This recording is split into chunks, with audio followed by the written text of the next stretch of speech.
Assalamualaikum warahmatullahi wabarakatuh. Salam sejahtera untuk semua. Saudara sekalian, selamat berjumpa lagi dengan saya. Dalam kali ini, kesempatan ini saya akan coba membawakan sebuah video pembelajaran tentang email. Di mana video pembelajaran ini adalah episode pertama dari 3 video yang akan saya sajikan, yaitu pertama tentang pemahaman email, kedua tentang cara pembuatan email, dan ketiga adalah tentang interaksi dengan menggunakan email. Perkembangan teknologi saat ini sangat pesat, makanya teknologi sangat bermanfaat sekali buat kita di dalam kehidupan sehari-hari, baik di dalam dunia pendidikan, dunia usaha maupun dunia kerja atau perkantoran. Nah, salah satu fasilitas internet yang mungkin sering dimanfaatkan oleh kita di lingkungan kita adalah pemanfaatan email. Tidak bisa kita pungkiri bahwa hampir setiap orang yang bekerja di dunia usaha maupun di mahasiswa di lingkungan pendidikan dan orang-orang kantoran cenderung menggunakan email untuk berkomunikasi atau mengirimkan sebuah informasi. Akan tetapi apabila kita telusuri lebih jauh, mereka itu sebagian besar hanya bisa menggunakan atau mengirimkan email, tapi belum begitu paham sebenarnya apa itu email. Jadi oleh karena itu pada video pembelajaran pertama ini saya akan coba memaparkan tentang pemahaman email. Oke. Tujuan dari video pembelajaran itu yaitu diharapkan nanti saudara mampu menjelaskan tentang email. Jadi tidak hanya sekedar bisa membuat atau memakai, tapi mampu menjelaskan. Kalau ditanya oleh orang lain nanti apa itu email, bisa menjelaskan gimana sih itu email dan prosesnya seperti apa. Adapun yang akan dibahas pada kesempatan ini adalah pertama definisi email, kedua latar belakang apa itu email, ketiga manfaat dari email, keempat adalah anatomi email, kelima adalah sistem penerimaan dari email. Oke, pertama definisi email. Seperti kita ketahui bahwa email itu adalah kepanjangan dari elektronik mail, atau diartikan secara berkata yaitu surat elektronik, atau ada juga orang yang bilang adalah pos elektronik karena adanya kesamaan fungsi sebagai tempat pengiriman surat atau informasi seperti itu. Nah, sebetulnya istilah atau pengertian internet ini banyak berbagai versi yang menerjemahkan. Banyak sekali kalau kita searching di Google atau di apapun itu mesin pencari, bahwa akan di sana akan banyak muncul tentang pengertian-pengertian dari apa itu email. Nah, dari situ dapat saya simpulkan bahwa email itu adalah salah satu fasilitas yang di internet, yang tersedia di internet untuk keperluan surat menyurat. Jadi secara sederhana bisa diartikan seperti itu. Oke, selanjutnya latar belakang email. Nah, mungkin Bapak Abdul bisa lihat gambar di depan ini.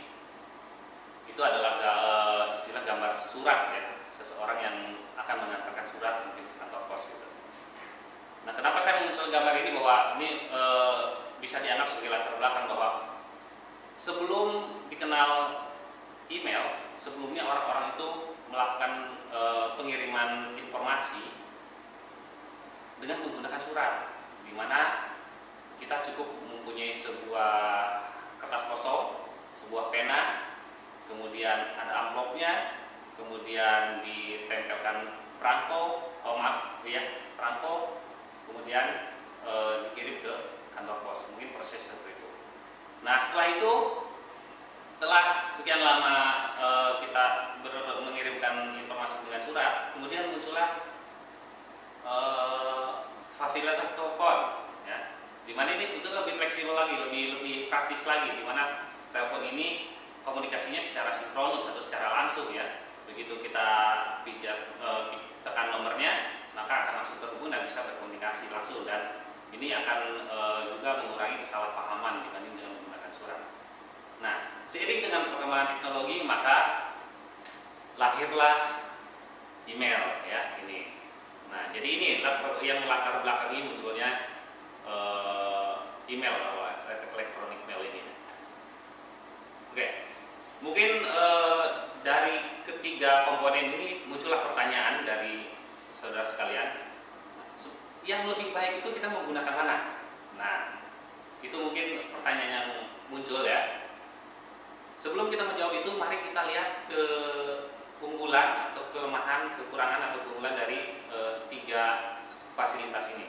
Pertama, kita akan bahas dari 4 hal ya. Pertama dari biaya awal investasi, kedua dari biaya pengiriman, ketiga lamanya pengiriman informasi, keempat pengiriman barang. Pertama dari investasi awal. Kalau untuk surat, seperti kita ketahui bahwa surat itu hanya memerlukan sebuah kertas kosong, pensil atau ballpoint, amplop dan perangko ya. Kemudian diantar ke kantor pos. Jadi boleh dikatakan biaya investasi awalnya itu sangat murah, sangat murah karena hanya membutuhkan itu. Kemudian telepon juga bisa dikatakan sangat murah karena kita hanya tinggal datang ke telepon, kemudian daftar, kemudian ada biaya pendaftarannya, mungkin sekarang bervariasi biayanya, kemudian dipasang saluran ke tempat kita, ke rumah kita, dan pesawat teleponnya diberikan seperti itu. Nah, itu juga bisa dikatakan murah. Nah, sekarang untuk email ini memang ada dua kalau dari sisi investasi mungkin agak sedikit mahal ya, dimana kalau kita akan menggunakan email itu tentu saja kita yang pertama itu akan membutuhkan fasilitas pendukung, yaitu seperti PC ya, atau komputer, atau juga menggunakan laptop gitu. Itu tentu saja biayanya sangat mahal ya pada saat ini. Dan kemudian selain itu kita membutuhkan akses internet gitu. Mungkin sekarang ini kita bisa menggunakan, selain berlangganan di rumah, bisa juga menggunakan modem ya, dengan menggunakan operator layanan internet yang ada. Itu dari sisi investasi, jadi bisa Anda perkirakan. Kemudian dari sisi biaya pengiriman. Nah, untuk biaya pengiriman, untuk surat, semakin jauh alamat yang dituju, maka biayanya akan semakin mahal. Begitupun dengan telepon. Begitu kita akan telepon seseorang, maka semakin jauh jaraknya, apalagi menggunakan sambungan langsung jarak jauh SLJJ atau SLI, sambungan langsung internasional, itu sangatlah mahal. Nah, dalam sistem biaya pengiriman mungkin email yang lebih murah. Karena apa? Email ini tidak mengenal jarak. Kemanapun kita akan mengirim, baik itu rekan kita yang di samping kita atau ke rekan kita yang ada di provinsi lain, di negara lain, itu biayanya sama. Jadi dalam pengiriman email ini bisa dikatakan sangat murah biaya pengiriman. Oke, yang selanjutnya dilihat dari lamanya pengiriman mungkin ya, waktu pengirim datangnya informasi atau dokumen tersebut kepada penerima. Untuk surat mungkin saat ini kalau jaraknya dekat minimal 1 hari ya. Untuk agak jauh ya minimal 2 atau 3 hari, dan bahkan untuk lebih jauh lagi bisa sampai 1 minggu mungkin seperti itu. Itu untuk surat. Sedangkan untuk telepon, dalam menyampaikan informasi memang ini sangatlah cepat, karena telepon ini sifatnya adalah sinkronus atau secara bersamaan. Jadi begitu kita menekan nomornya, maka akan langsung diterima, informasi akan langsung sampai. Nah, untuk email pun sebetulnya bisa digolongkan sangat cepat karena hanya dalam hitungan detik atau menit lah istilahnya. Biasanya tidak sampai lebih dari 5 menit gitu. Tapi semuanya itu tergantung dari jaringan internet yang ada seperti itu. Nah, untuk yang selanjutnya yang terakhir ada sistem pengiriman barang. Untuk surat mungkin ini, kalau untuk pengiriman barang atau dokumen ini bisa dilakukan. Dia bisa melakukan pengiriman dokumen, barang, baik itu barangnya bentuk fisik atau apapun, jadi bisa dilakukan. Untuk telepon tentu saja tidak bisa ya, karena telepon ini hanya komunikasi saja, hanya komunikasi suara aja. Nah, sedangkan untuk email sebetulnya bisa untuk pengiriman barang, tapi barang itu berupa dokumen. Nah, dokumennya itu berupa file atau elektronik dokumen ya. Jadi kalau itu berupa elektronik dokumen, jadi bisa menggunakan dengan email. Nah, dari 4 itulah bahwa nanti silakan saudara bisa menyimpulkan sebetulnya mana yang eh, lebih bagus digunakan untuk pada kesempatan ini. Tapi menurut saya sih sebetulnya tiga komponen ini saling menunjang satu sama lain. Tidak di waktu-waktu tertentu memang kita membutuhkan surat, kita membutuhkan telepon, ataupun kita membutuhkan email. Nah, sekarang tentang email itu adalah ini, bahwa email itu adalah ditemukan pada tahun 1971. Jadi kita email yang sekarang kita manfaatkan itu ditemukan pada tahun 1971. Pertama kali digunakan itu 1971. Oleh siapa? Yaitu oleh seorang engineer yang bernama Ray Tomlinson. Ya. Nah, ini dia yang menemukan email yang pertama kali menggunakan email. Dimana sebelumnya email istilahnya mungkin bukan email sebelumnya itu, sebelum tahun 71 itu komunikasi itu bisa dilakukan, tapi dengan menggunakan mesin yang sama. Misalnya kita akan menulis pesan ke si B, ya kita nulis di komputer kita, kemudian si B juga membaca di komputer tersebut.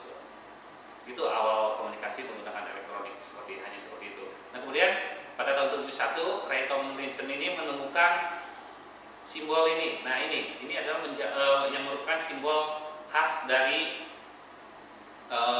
lambang email ya. Biasanya sekarang email dilambangkan dengan simbol ini yang biasa kita baca dengan @ ya. Nah, inilah yang membedakan komunikasi sebelumnya dengan yang ditemukan oleh Ray Tomlinson ini, yaitu menggunakan penghubung, di mana simbol @ ini adalah penghubung antara user dengan mail server tujuan. Jadi ini awalnya ditemukan email itu dipergunakan pertama kali pada tahun 71 oleh Ray Tomlinson. Oke. Nah, sekarang setelah kita tahu latar belakang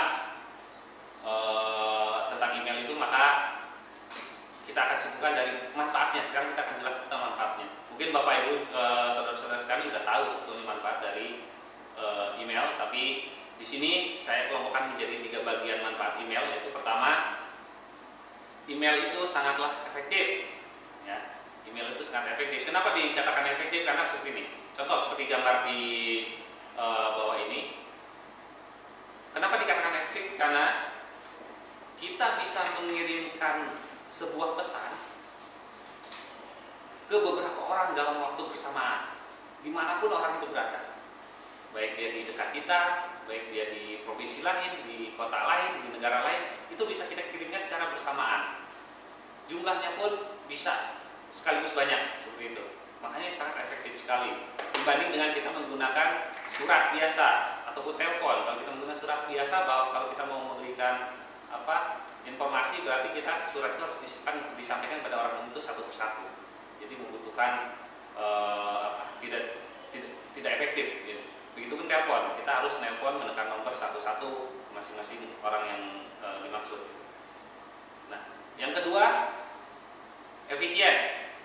Nah, kenapa dikatakan efisien? Karena itu seperti tadi telah dijelaskan di awal, bahwa email ini pengirimannya tidak memerlukan waktu yang sangat lama, hanya dalam hitungan detik atau menit mungkin, jika jaringannya tidak bermasalah. Jadi itu sangat efisien sekali dari sisi waktu. Dari sisi biaya juga sangat murah gitu. Seperti yang tadi setelah disampaikan juga, bahwa biaya untuk manfaat email ini sangatlah murah biaya. Lalu yang selanjutnya bisa dikatakan email itu sangat fleksibel. Nah, ini mungkin dari ilustrasi yang ada ini bisa kita simpulkan bahwa dengan menggunakan email bisa kita akses di mana saja, baik itu di sekolah, di kantor, di rumah, sambil masak pun mungkin bisa, selama terjangkau dengan jaringan internet. Jadi sangat fleksibel seperti itu. Jadi itu manfaat dari email: pertama efektif, kedua efisien, ketiganya adalah fleksibel. Oke, nah ini mungkin yang perlu saya paparkan lebih jauh